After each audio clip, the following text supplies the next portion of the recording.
All right. How's everyone doing today? How are you doing today, Zap? I'm doing great. It's a beautiful day. I'm here in Mission Valley at the office, at the Big Block office in Mission Valley.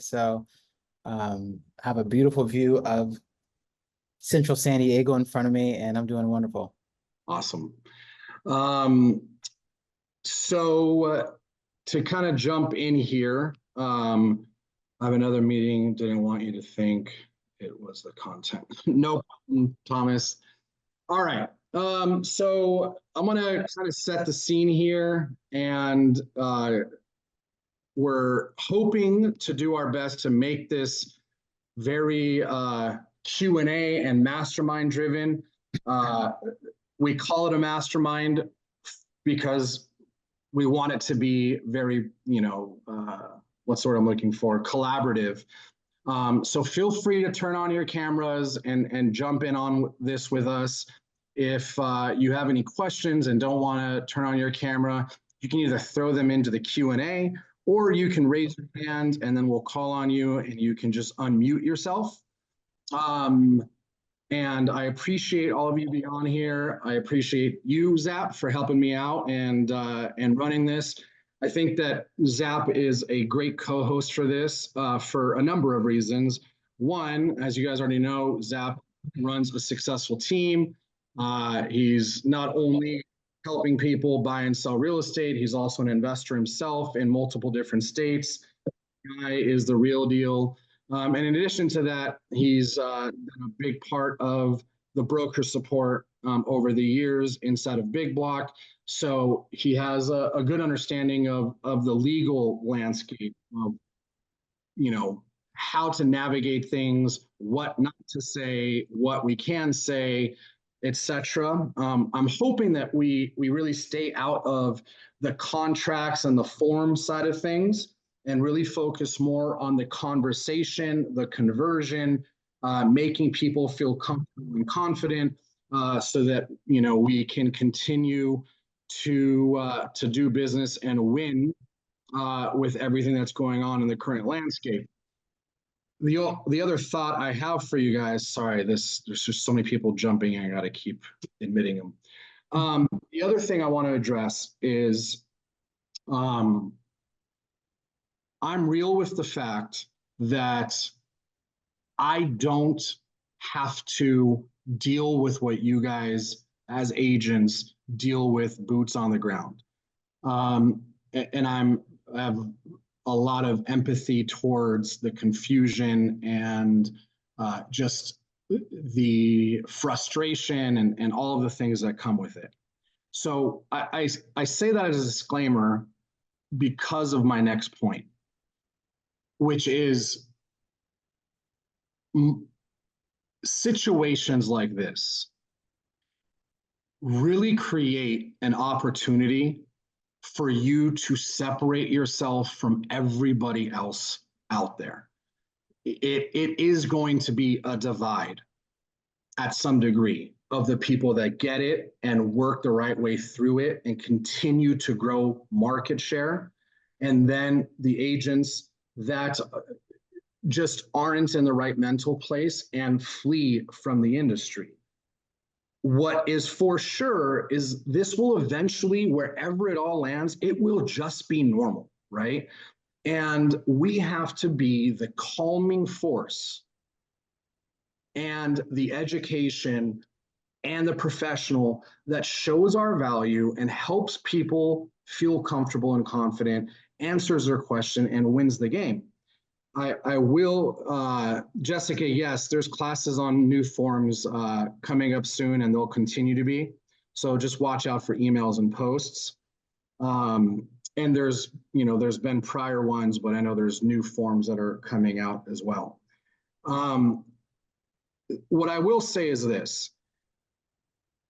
There's a book, one of my favorite books, called Delivering Happiness, which is about Tony Hsieh and the Zappos story. I don't know if you've read it, Zap.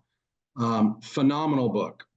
And there's a part in the book that I've been thinking about a lot lately, which it goes like this. The company was growing, they were doing well, and they they finally got an offer from someone to buy the business. And this was like in the early 90s. And it was a big number, enough that they never had to worry about working again. And they were very transparent with the team about, man, we have an offer. It's really exciting. We're thinking about taking it. And after much deliberation, they came back and had a company-wide meeting. And what Tony Hsieh said, which I want for all of us to hold in the front of our thought process because it matters and it's real, is what he said to them is, this was a great offer, but we did decide to turn it down. Why? Because there will never be another 1990, whatever year it was, 1993 again. What did he mean by that? Was that the internet was so new, there was so much change, so much uncertainty, so much land grab of attention to become a notable brand inside the world of e-commerce, that they felt, man, right now, if we just bunker down and do what's right and keep doing what we know we can do, we will build something even more special. And fast forward to, today, it's a multi-billion-dollar company that ended up getting acquired by Amazon. And I share that story because I believe for us as agents, for us as broker owners, Zap knows some of the things that we're doing, and soon I will be doing a company-wide training and update. This next 12 to 24 months are going to be one of the biggest opportunities for us in this business, so long as we look at it the right way, we quiet the noise, and we just keep moving forward. Now, I know I'm simplifying it, and that's why I have Zap on this call with me. If you allow this next couple years to be the years that set you apart from everybody else, to be the years that let you gain your market share, build your brand. I see Sarah in here. Sarah's been killing it lately with all of her content, right? Good example of when agents right now are freaking out, she's leaning in. This is your chance. This is your opportunity. You just have to feel comfortable and confident enough to know that we will not die. We will be okay. And the last thing I'll say is I want you to look back on all the diversity you've had, all the challenges you've had, all the bad things that have happened in your life. And if you're still on this call right now with us today, that means one very simple but very important thing, which is you have 100% success rate of getting through the shitty times. You have 100% success rate of getting through the tough times, the challenging times. So I hope that that resonates with you guys. And I want to make sure that we dive into a lot of the different things that Zap and I chatted about. With that said, Zap, where do you think is the best place to start right now? Yeah, great intro, by the way, Sam. Thank you so much for the encouragement. I think it's so nice to have a leader, in this brokerage, with you, with Oliver, with Corey, that don't have this like a defeatist mindset, that don't have this like fear mentality. You've been doing business for so long. You've been doing real estate for so long. You've been doing just entrepreneurial things for so long. I think that, at least from my perspective, it really encourages me as an agent to not look at, the rain clouds, but look at like, where can I buy land? Because I'm getting free rain that's going to water this grass, right? Your perspective is so different and so refreshing. And I think a lot of, this, I think a lot of brokers are just like kind of curling in and throwing in the towel, and you're like, this is opportunity, let's get this going. So I think, honestly, I think that's the first place that I would like to start, is just not seeing this from the perspective of like a doomsday, but seeing this from the perspective of opportunity. Every challenge has the flip side, reverse Uno of opportunity. Yes. And so I'm looking at this as an opportunity. And you mentioned something that I think is very important. There's going to be people that are not preparing for this. Like you talk about the internet, change when the internet started getting popular, a lot of people were saying, like the blockbusters, if you're old enough to remember this, the blockbusters of the world are like, we're not going anywhere. We're going to stay put and we're going to just do our thing. And I think that the realtors I even talk to in the office and just around our brokerage and even other brokerages, those that have the mentality that like, this is dumb, I hate this, this is so bad. And they're, the mentality is more of a complaint versus a thoughtful, how can I work this for my specific sphere of influence, for my market share of buyers and sellers? How can I work this? I think that's where we need to be. 100%. And let's be honest with everybody here, Zap. Both you and I hate this. This is not what we wanted, right? Right. But Right. if you've ever read Napoleon Hill's book, Think and Grow Rich, one of the main takeaways is obstacles create opportunities. Right. This is an obstacle. And our business partner, investor, mentor, and board member at Big Block, Roland Frazier, he has an entire company and business mastermind that is called EPIC. And EPIC stands for Ethical Profits in Crisis. There's always going to be crises. Yeah. But if you have your head on straight and you're looking through the right lens, you can ethically turn that into an opportunity for yourself. And there's people in your world that are counting on you to do that. So, yes. Absolutely. Yes. Yeah.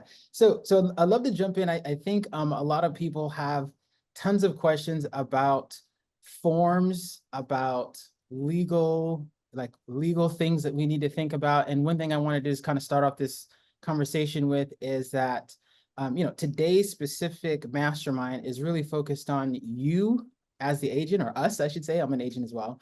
Us as agents, and one things that we can do to set ourselves apart, and not such a focus on the legal paperwork. So not to dodge legal questions, but one, I'm not an attorney, and so I don't want to dive into the legal. And two, what's great is Kim has been she's had a couple Zoom meetings. They're full of people if you haven't been able to attend any of them, where she really dives into that. Kim, our broker of record, dives into that, and there's going to be another one 2 Thursdays from now.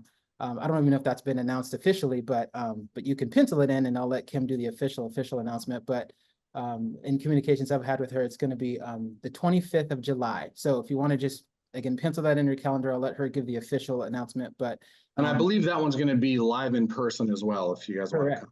Correct. Yeah. Matter of fact, I think she's going to let me join her live to help with that as well. So I'm excited about that. That's when we're really going to dive into any legal questions you have, questions about forms, questions about compensation, questions about the changes. If you go to car.org, there's a bunch of changes that are coming. And if you've had a chance to, again, sit through any of Kim's workshops, she's shown us those changes and talk through like the listing agreement form, the buyer's representation and broker compensation agreement form. There's all kinds of new forms. The FHA VA a mandatory clause has been, merged into the RPA. So there's all kinds of different like logistical, technical form changes.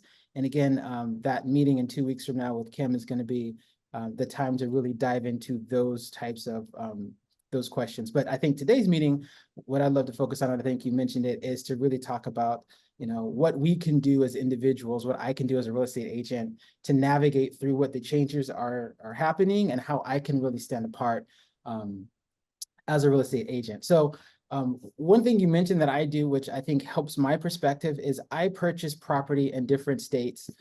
I've purchased in Florida, I've purchased in South Dakota, I've purchased in Mississippi, Tennessee, Arizona, Nevada, Missouri, obviously in California. And as a buyer, like I just want to put on my buyer hat for a second.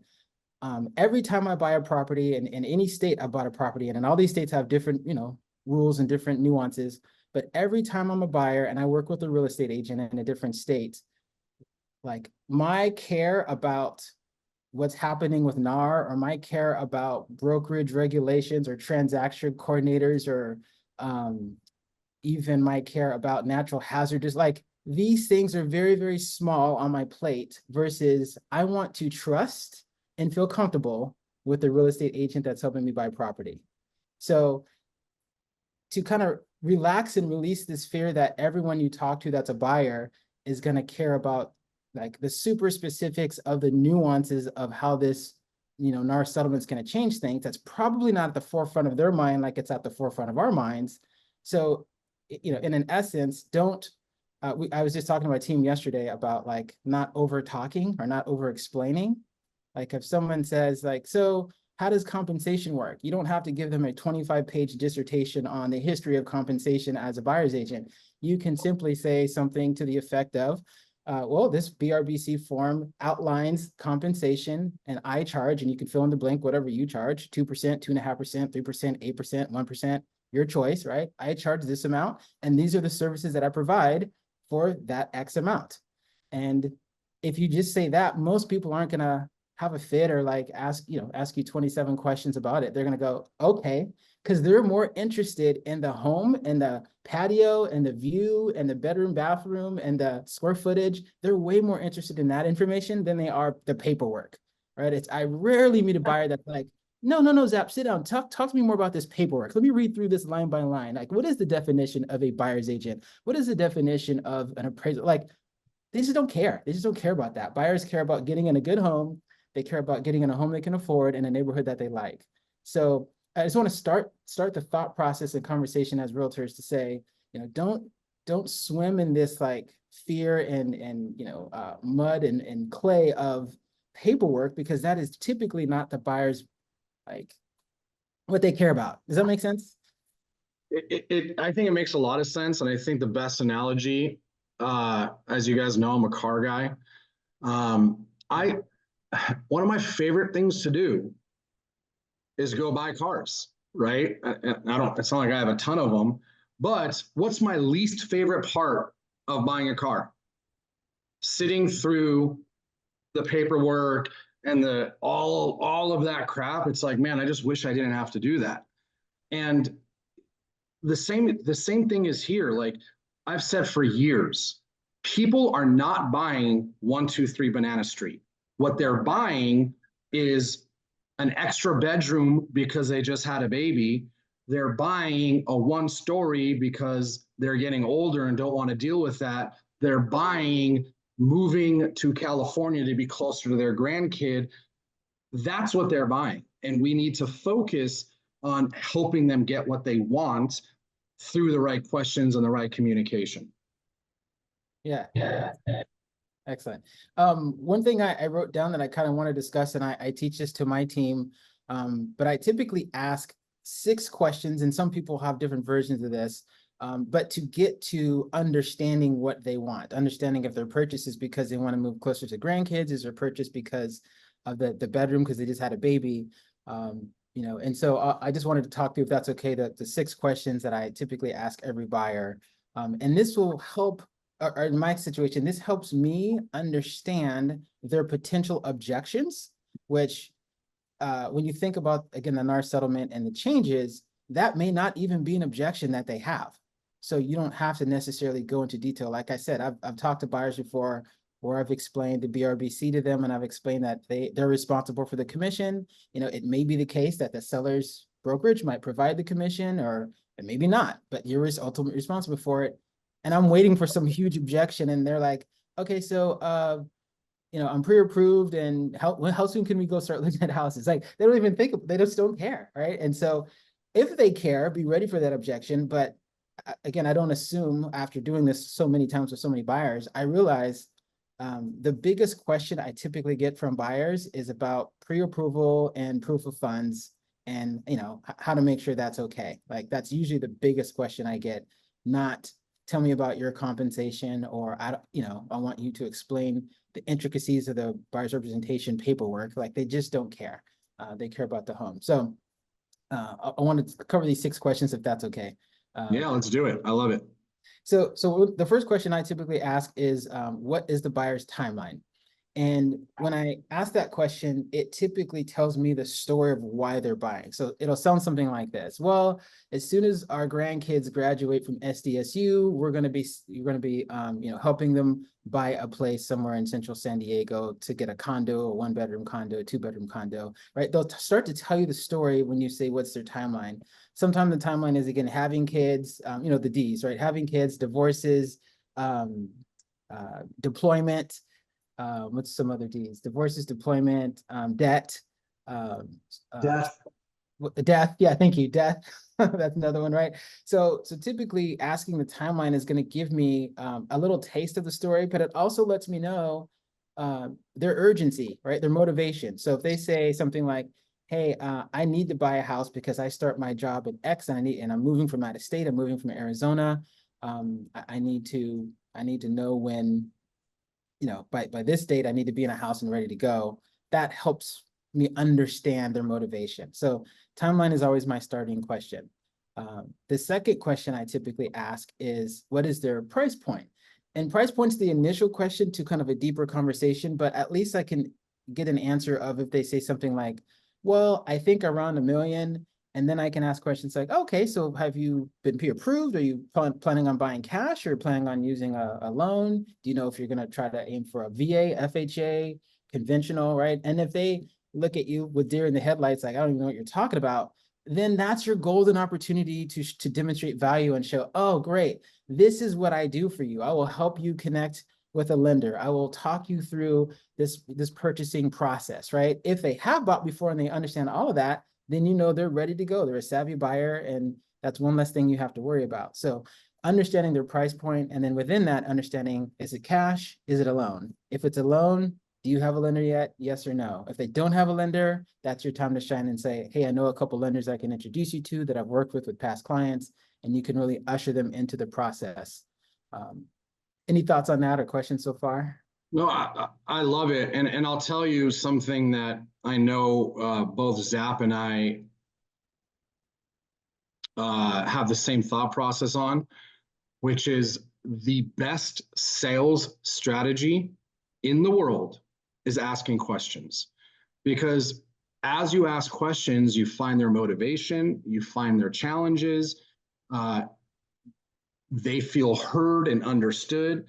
Like, we don't need to be focused on answers. We need to be focused on questions. Selling is not telling, selling is asking questions. And I think that what Zap's demonstrating here is, as you start to ask them these questions, they start to, like I said, feel more heard and understood. But here's the other thing. When they go through all of this with you and you've asked them all these questions, they, in their mind, have invested so much time in this relationship and communication with you that when another agent shows up, to them, that buyer has already been taken off the market because Zap gets it. Zap knows them. Zap understands what they want, what they need, and what their challenges are, which ultimately means they have no desire to have that same exact communication and dialogue with another agent. Yeah, I was looking on that same point. I was looking at the NAR website, and I'm trying to get the number right here. I think it's something like, if I can find it, like 80%, like 70 or 80% of, trying to get the exact number, 90%. So 90% of the time that a buyer meets with, talks to an agent, they typically work with that agent. Like, it's rare that they have a conversation with you, you ask good questions, you understand what they're looking for, and you demonstrate value to them, how you can help them. And then they still go, oh, never mind you, I'm gonna go do this with somebody else all over again, right? Which is one of the reasons why I ask about the timeline, the price point. The other questions I ask is the size and style that they're looking for, right? Townhome, condo, detached home, row home, high rise, right? Even saying those things to people, they're like, oh yeah, I didn't think there's that many types of houses. I just thought there's single family and a condo. I didn't think about high rise or downtown. I didn't think about a mid rise and maybe PB. I didn't think about farm or, agricultural land or, land that's out in the Alpine, or like, even by discussing all the types of land that you can help them buy, you're showing your value and you're showing how well you are experienced as an agent. So I'd like to talk about the size and style of the property. I'd like to talk about location, and then understand, like, what's the best location for you to purchase, and then work our way maybe out from there. And again, some people say, I've never been to San Diego, I have no idea. That's your chance to demonstrate your value and explain to them the different types of neighborhoods around San Diego, I always emphasize to my team when we ever have a listing, like some things we want to know is distance from Disneyland, distance to the beach, distance to the airport, distance to Balboa Park, distance to colleges and universities. These are things you should just know off the top of your head, more or less, as you're talking to a buyer, especially if they're not from San Diego, because these are some of the things that buyers care about and think about. And even if they haven't thought about it, you talking about, yeah, oh, you want to live in Alpine, okay, that's 45 minutes from the beach versus you want to live in Claremont, that's 10 minutes from the beach. You know, you're demonstrating your understanding and knowledge of the city, which is really important. Zap, quick question for you. How often do you open up their thought process to the ability to add a ADU to ultimately support their affordability index, if that makes sense? Yeah, great question. I always have it in the back of my mind, and almost like playing a game of cards, like if I'm going to play that card or not will depend on my second question. I'm sorry, my third question. My second question is price point. My third question is, tell me about the size and style of home you want to buy. So let's say I'm talking to you and you say, well, it's my wife and I and our 2 kids, and we want to live somewhere in the Del Mar and Encinitas area. And I'm saying, okay, that's great. Tell me about the size and style of home. Are you looking for single family? Do you want a gated community? Tell me about what would be the best case. And you're explaining it to me. And then you say, yeah, my mom and dad, they might be moving in sometime soon. That's when I would say, okay, and would you want them to live inside the house, or would you consider something like an ADU? Right. And again, most people have heard of ADUs by now. So then you might say, oh yeah, we actually do want something with an ADU. And then that's when I can go into detail about the ADU. Versus if I'm talking to a newlywed couple that just got married, which I talk to a lot of newlywed couples, just got married and they're thinking about maybe having their first kid 2 or 3 years from now, and ADU is really not on their mind because they just want to, cuddle up, be newlyweds, then I probably won't bring up the ADU concept, at least not at that point. What I do want to do, and this is a little side nugget for every realtor out there, is I love newlyweds because in my mind, they're a client for 1 transaction right now, but I want them to be a client for 3 or 4 or 5 transactions as they buy investment properties, as they buy, as they tell their friends about my services, and then I help them buy properties. So I never just help someone with a transaction and go, thank you, I appreciate it, bye, I'm out of here. It's always following up with them. Hey, how you doing? How do you like the house? I do a 6-month checkup. I do a year checkup. I do a 2-year checkup. In addition to their anniversary, their birthday, their home buying anniversary, right? I have a whole system of things to keep in contact with people who purchased a home. But to get to your point, Sam, yeah, the ADU question comes in for me as the part of the size and style that you're looking for. And that's when I address ADU or not ADU. Okay. Thank you. Yeah. And then the last couple questions I want to ask are you working with a realtor? Now, I've been asking this question since I've been licensed, but now it's an even more important question with this whole settlement because, things like we're not going to be able to show properties without some kind of, agreement. Things like, not stepping on some other realtor's toes if they have another agreement, right? The days of just assuming, are not, the days of not knowing whether someone is working with another realtor or not are really coming to a swift halt. It's got to be very important for us to know, hey, Sam, are you working with another realtor? And then Sam may say, well, my cousin's a realtor in Santa Monica, but, I just chit chat with them about it.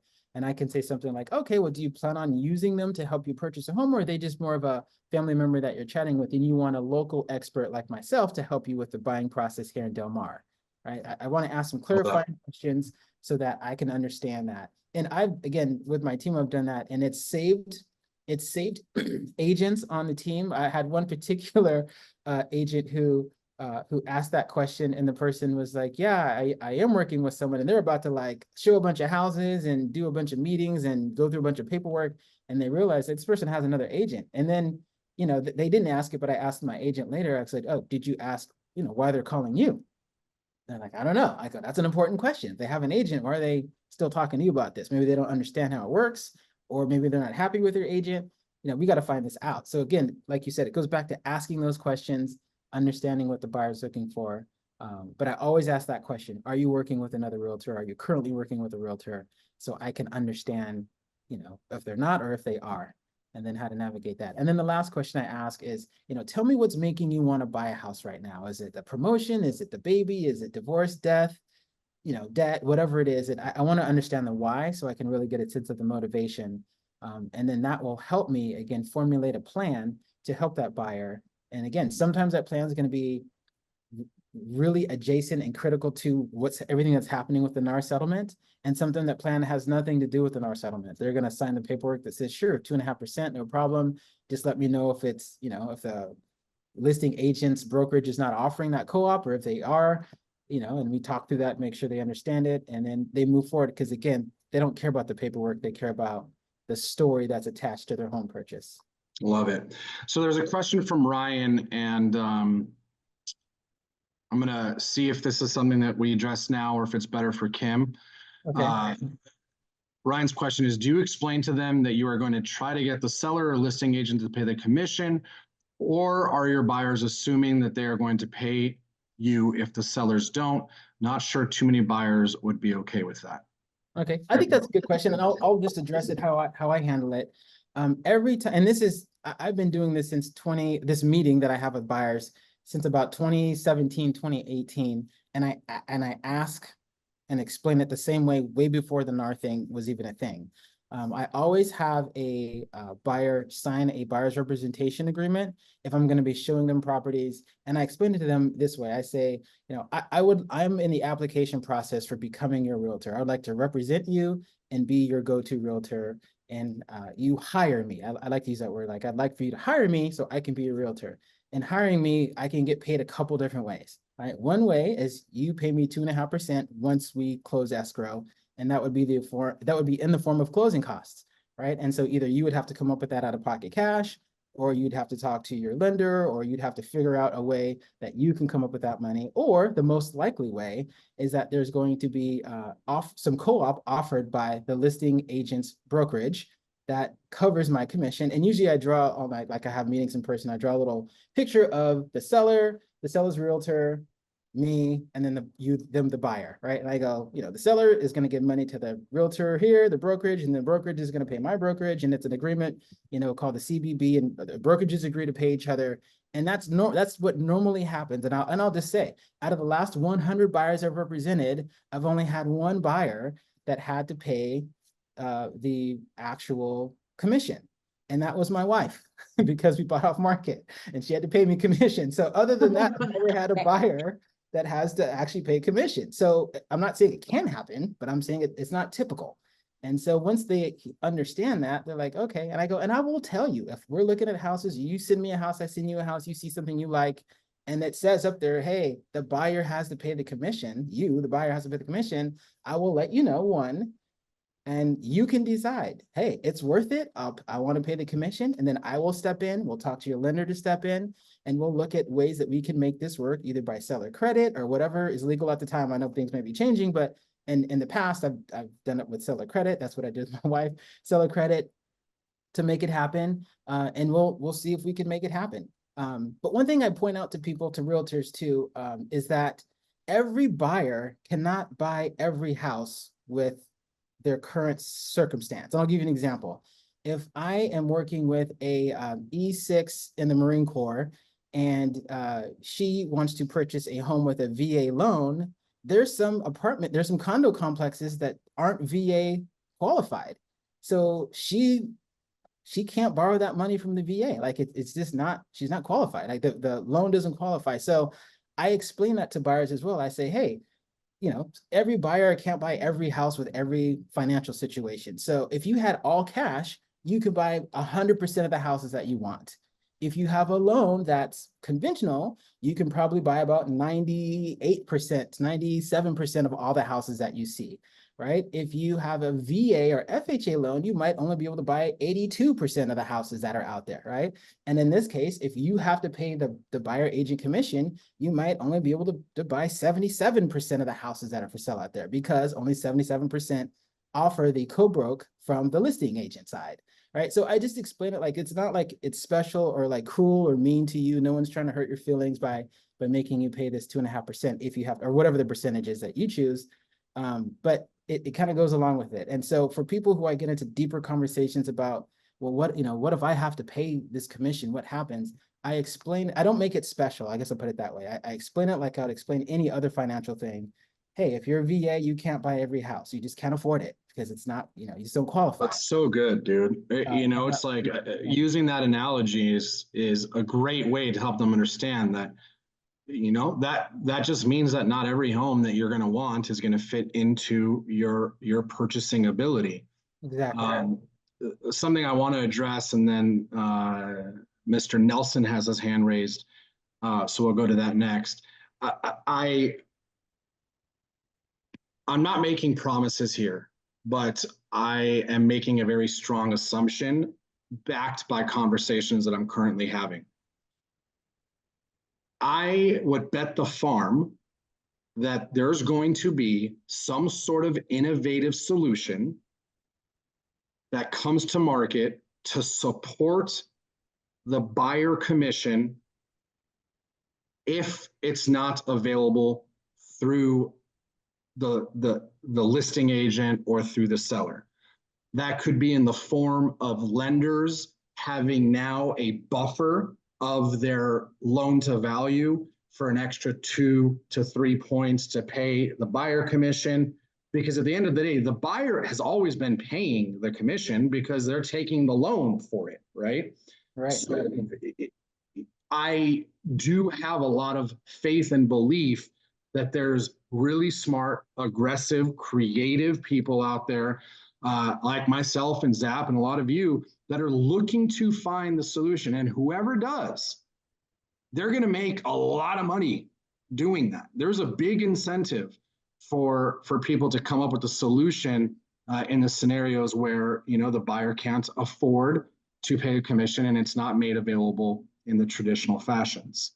So hold on to the thought and the belief that, like, look, it's not like the industry is just going to turn a blind eye to this. Like, people, like I said earlier, they see challenges, and that to them means opportunity. And I'm personally working on 2 to 3 options to solve this. Can I bring them to life? I don't know. But I see an opportunity here. And I know there's a lot of other smart people that see the same thing. Thomas, you want to unmute yourself? Yeah, thank you. You hear me okay? Yes, sir. Okay. First of all, I wanted to echo what Zaps just shared with you, because I've been filling out the buyer broker agreement for 25 years. I've done it from day one in 99 when I got my license. It was just required by my broker back then. So there was no ifs, ands, or buts about it. I have collected multiple commissions from buyers over the years. I just got $4,000 from a buyer this year.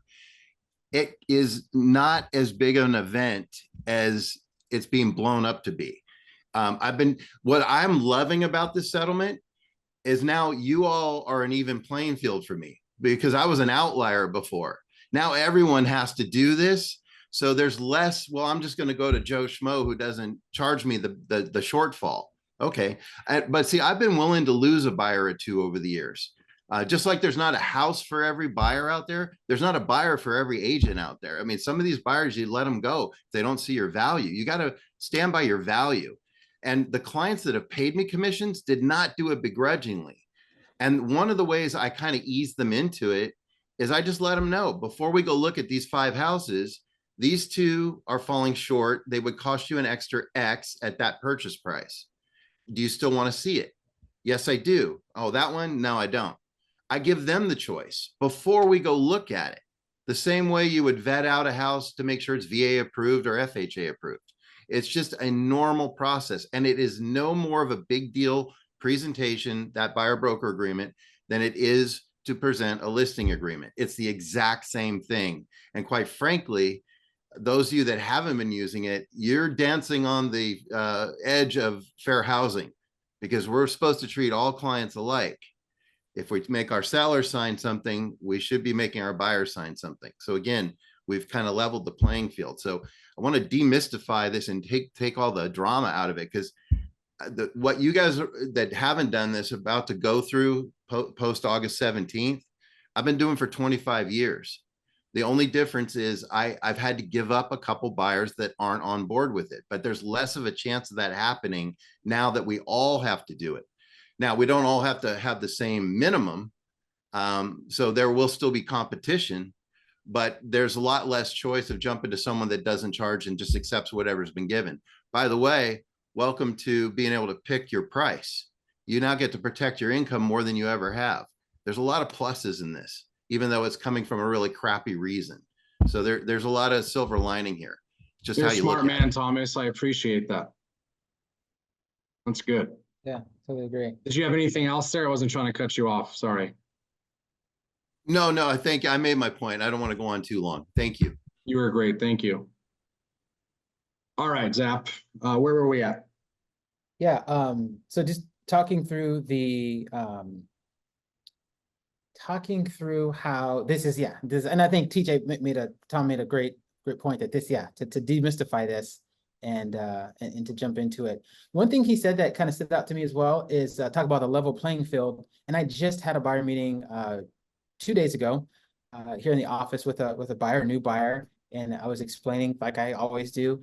And one thing I mentioned to them is I said, if there is an increase coming August, September, October, November, into the future, an increase of agents and brokerages that do not offer the cooperative broker compensation. In other words, where in the past it's been 95% of every listing agent's brokerage is going to compensate the buyer's agent. And let's say that drops from 95% to 50%. Let's just be dramatic. Let's say it's 50%. I told these buyers, I said, the good news is you're not on an island with that, right? If we go to a home that you love and you want to buy it, if they're not offering any compensation to me or my broker, they're not offering compensation to any broker. So every buyer is in the same shoes that you're in. It's not like you have more to pay than your neighbor buyer. You're in the same shoes. So when I explain that to them, they're like, oh, that's true. Like if it's like a tide, right? If it's high, it's high. If it's low for everybody. And it's not like this is singling out one single buyer. It's going to, every listing that has that is going to have the same problem with every single one of those buyers, now needing to either, again, be cash or have a whole lot of money down or need to figure out a way to compensate their buyer's agent. Love that. Something that I want to add to this is two things. And Zap, if you have things you want to address first, just tell me to shut up. One is, and I think Ryan also just posted this in the thread. There is this world and this thought process that there'll be, a lot of agents that are just dropping their commissions and commissions will be erased to the bottom. And let's not be ignorant to the fact that there's going to be some of that. But the point I want to make is the most successful people, and the line I always use when I say this is millionaires become millionaires when they figure out how to make more money off the things that they're already doing. What does that mean for us as agents, and what are we working on? And very soon, hopefully in the next 30 days, I'm going to be sharing a really cool new thing with all of you, is anything that's not regulated by RESPA, meaning settlement services, so mortgage, title, escrow, etc. You can get paid commissions for referring a moving company. You can get paid commissions for referring, lawn care, pools. The list goes on and on and on and on. And I would challenge us. One, we already have some of these built in to our vendor partners that pay a commission to agents for helping drive attention to these different services. Naturally, the client still gets to choose who they want to work with, but there's ways to create more revenue outside of just a commission. And this is something I've been doing in Big Block and in my different businesses for years, which is ultimately asking yourself, how can I maximize my profit with the current profitability that I have on a transaction? So pay attention to that and build those relationships, and also watch out when we promote these different services and partners and vendors. Our main focus lately has been bringing in people wherever allowed by law that are offering compensation for referring them as a service.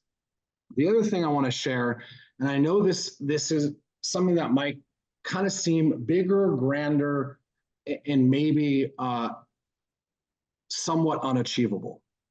But I know it's 100% going to happen. And I know that agents like Zap are for sure going to be on the phone with me in the coming months to figure out how to execute this, which is this market, this NAR thing, challenges, all of that, they force people out of the business. They force people to be less motivated, less excited to be doing what they're doing, which creates the opportunity for us to acquire other people's databases and businesses. So I want you to think, like, if Zap, he has a great business in San Diego. Let's say Zap's like, screw it, I'm getting out of real estate. I'm going to go move to Puerto Rico and do whatever. I would love to buy Zap's team and buy Zap's database and work with him on a transition of authority with the people that he's been working with over the past number of years, absorbing his team. And the first thing you might be thinking is, well, I don't have the money to do that. Something that I've been doing a lot of lately is working on buying businesses with no money out of pocket. It happens way more than you think it does. Doesn't mean that the seller doesn't get money. It just means that you're not writing them a big fat check up front, right? We've all heard of sellers selling their home with seller financing. The same thing happens in business. There's also businesses that are in the position that exist solely for the reason to lend money to people that are buying businesses. There's about 280 different ways that you can acquire a business with no money out of pocket. So, if I'm someone like Zap or I'm a brand new agent, I'm thinking to myself, man, like, how much opportunity is there for me right now to be buying out agents that are just straight aging out of the business, that are allowing this to be a painful process that forces them out of the business? Or who can I create JVs with where I can take some of the pressure of what they're dealing with off of their plate and continue to help them create revenue, even though they don't want to deal with this new world that we're in? So I'm going to be doing with Open Escrow a lot of classes moving forward on this strategy of buying businesses, buying teams, buying agent databases to help us continue to grow our market share and have a bigger pool of buyers and sellers that we can reach out to. Yeah, and that's huge. And I've been obviously in the loop of things that are on the forefront, and I'm just so excited about that because I think that's going to be a game changer. And again, something that not the average brokerage, not the average realtor thinks about or does, and that we're going to have the opportunity to be, a part of that, I think is just amazing. And if any one of you are interested in doing that, watch out for some trainings we'll be doing. I also think I'm putting together a team training. I think that's coming up next week, Zap. Right. Promo should be going out. We'll talk a little bit about that in the team training, but we'll be promoting these classes. I don't know what the title is quite yet, but it'll be buying businesses somewhere in the title, and Indy with Open Escrow will be promoting them. Come to them, and you'd be shocked. Like, I don't say this to impress you, but rather impress upon you the reality of what can be done.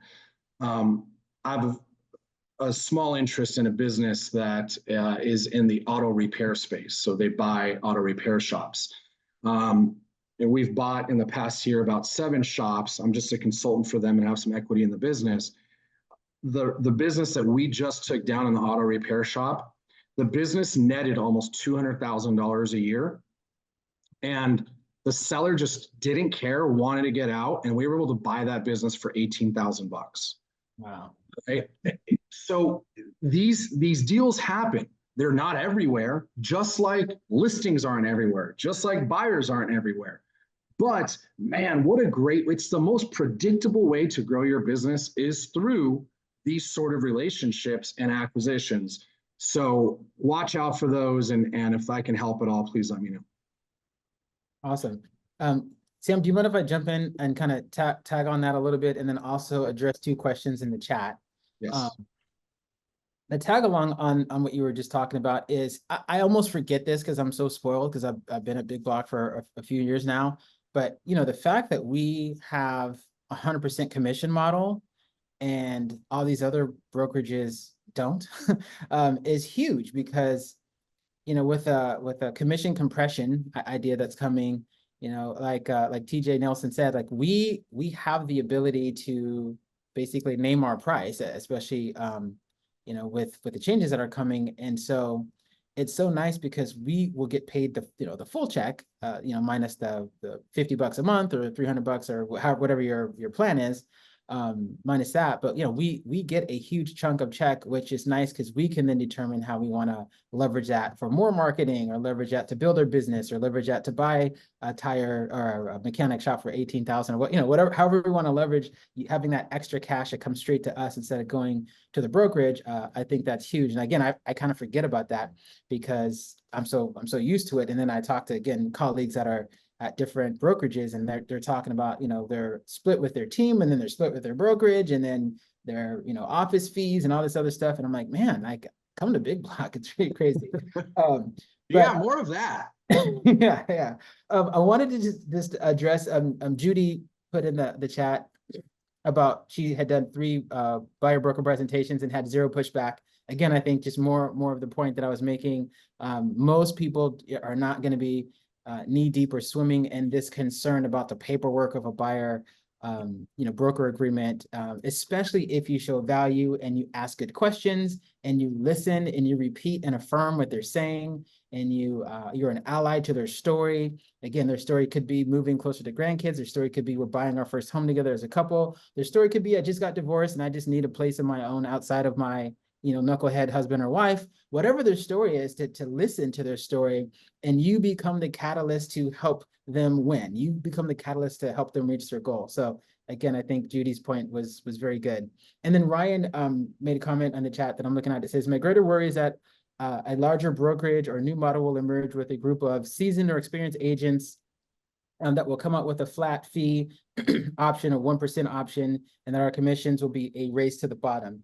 I think that's a legitimate concern. One thing that I think about, and I had this conversation with a couple different agents, is, you know, we actually, sometimes we don't think about it, but there are brokerages that have already done this before the NAR thing happened. Remember Purple Bricks? Purple Bricks, yeah, I was just gonna say the Purple Bricks model. There's a couple others. I know that Redfin, discounted brokerage, right? And, you know, Redfin, just to kind of pick on them for a second, you know, technologically, like they have a, like Goliath, like a behemoth, like technological system. I mean, how many people go to redfin.com to look at stuff? I mean, I've gone to redfin.com, you know, the app for the phone, like they should be crushing the real estate market with their discount brokerage model, but they're not.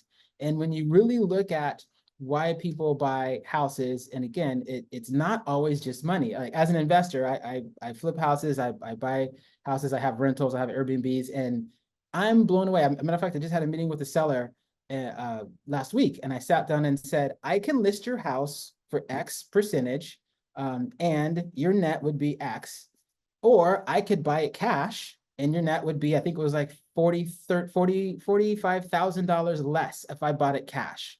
But if I buy it cash, we can close escrow in 10 days. If we list it, you know, we got to probably have a 30-day escrow or something to that effect, you know, 15 to 30-day escrow. And we have to have open houses and showings and things so people can see the house, right? If I buy it, no one has to see it except me, we're done. And I'm waiting for him to be like, okay, let's sign the listing agreement. He goes, yeah, let me talk to my family about that cash offer. And in my head, I was like, what? Like, you're going to take 40K less? Because he doesn't care about the cash. His motivation was, my 90-year-old mom lives here, and we want to make this as smooth as possible for her so that she can move in with the family, and we can get this sold, and we can get her that money quick. And we just don't want the riffraff of open houses and showings. And this has happened multiple times to me where I'm blown away, where I sit down and spell out very honestly the price difference and expectation of buying, you know, receiving something cash or receiving something as a listing, and how many people say, I'll take the cash option, clearly knowing it's going to yield them less net income, but it's faster, it's easier, it's whatever. And I've even had one specific story that I ended up listing someone's house for sale. They got a couple offers, but all their offers, because we did inspections before the listing, and we said, hey, this has termite work, it's kind of a fixer, it needs some work. And all of the people like, well, we want this much in credit, this much in repairs. We want to look into this, look into that. They actually came back to me and said, hey, I understand that you guys buy houses too. We kind of just want to sell it to you cash so we don't have to worry about some inspection, then they discover something else, and then something happens, they discover something else, and pretty soon we're, this is taking a long time, and because we know our house has problems. And so I've even had it where it's been listed and they changed their mind, and I had to obviously get Kim's permission to do that. And there's a special way to do that. If you list a house and then you turn around and buy it, like, don't do that normally. Make sure you talk to Kim if you're going to do that, to make sure you do the right paperwork and you don't get sued. Disclaimer. Yeah, disclaimer, right? And Kim did walk me through it, and she's like, here's how you do it, and this is what you do. But my point is, you would just be blown away by how many people, if you just assume the motivation is money, you might be wrong, right? And so this is why it's so important to talk to buyers, listen to buyers, ask questions, and understand. Because again, in my experience, most buyers, I'm not saying that their money is a non-issue, but if you engage in the conversation with, I know this NAR settlement thing is looming, and I know you probably can't afford a 2% commission or 2.5%, and I'll just give you I'll just charge you 5,000, and if it's more, if that's too much, I'll go down to 4,000. We'll make it work. If that's how you're starting the conversation, then you're introducing fear. You're introducing that to the buyer when they probably don't care, like I said, about that. Then if you say, hey, here's the deal, here's where it is, we're gonna figure out how to get you this house, let's go shopping. And one last thing I think about is, how often do you hear a buyer complain about, well, why is the escrow company charging so much? Why is my title insurance so much? Why do I have to pay the lender fee? I mean, again, they care, but they're not buying a house because the escrow company charges them closing costs. It's the norm. Say, I'm gonna buy a cheaper house so my closing costs are less. I'm gonna buy a different house so that, the closing, I mean, it's amazing, right? And all of a sudden we care because we're realtors and it's our commission. We're ready to just give it up because we're scared, but escrow isn't giving up commission. Title isn't giving up commission. No one else is. So why are we running away from this, right? So again, it's just an encouragement to you that as realtors, to us, I should say, that you'd be surprised if you go in confident, ask questions, listen to what they have to say, be part of their story, and help them get into the house. You probably, the big commission compression is going to be a lot less than what it may seem to be. Agreed. All right. Any questions before we break? Go ahead and raise your hand. While we're waiting to see if anything comes up, couple closing thoughts. One, Zap, that was awesome. You are a legend. Thank you for sharing your insight and being such a great example for all of us. Two, make sure you watch out for the promo that's going to start coming out for Kim's class, I think on the 25th. Right. And that will be, I believe, out of the office at an event center. So watch for details on that. And also pay attention to the stuff that we'll be promoting with Indy at Open Escrow for the strategies around buying our competition out. That's something that we're doing at corporate. And I'd love to support you guys in doing it in your personal businesses. And lastly, if there's no questions, thank you all for being a part of this. It's awesome to see so much engagement and having people on the calls with us. If there's anything that we can do to support, please let us know. We're always here to help. I hope you guys got some value out of this, and we will see you guys next time. Awesome. Thank you, Zap. Thank you, everyone. Thanks, Sam.